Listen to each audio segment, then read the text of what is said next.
global catastrophe and affecting Earth in a negative, what we would perceive as a negative way, when and there's also thousands, hundreds, or thousands of other extraterrestrial races that are trying to help us become more enlightened and change our mass mind and uplift us out of this.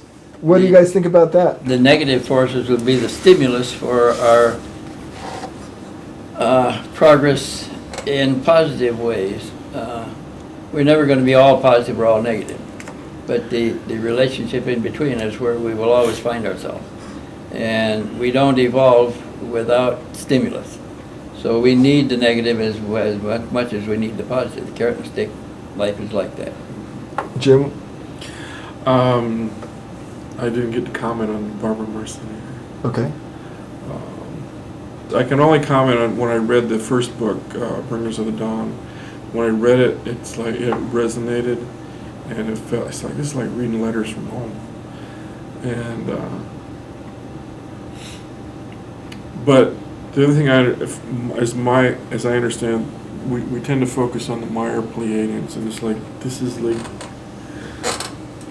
Well, no, they're not the only ones. Yeah, we talked to some folks from Tennessee, so they're from Tennessee, they must have all the truth. And it's like, no, there's billions of people here, and it's like within the Pleiades, there's like there could be endless numbers of beings that have different agendas and different attitudes. Now, I thought it was real important to bring up this point between you guys, because you guys have different, right.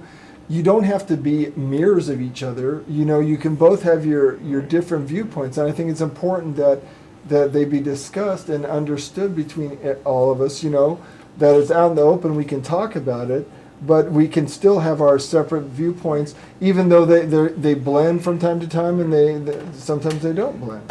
The duality here is like in Bringers of the Dawn, Barbara Marciniak's Pleiadians talk about the nasty reptilians and how the nasty reptilians feed on chaos, depression, war, all the things that we call negative emotional things. That Pleiadian group is in direct conflict with the reptilians. Their agenda is to do the opposite. They want to create love, peace, harmony, because they feed off of those energies. Mm-hmm. It's like, so you have the same duality. It's like everybody needs to eat. Right, and it's like, well, it's like, oh, wait a minute. It's like, well, this group wants us to generate this kind of emotion so they can feed off of it. This group wants us to generate these kind of emotions so they can feed off. Well, who's the good guy? Who's the bad guy? Right. It's like, now you guys I know which would feel better to me, and it's like, okay, well, we'll go with it.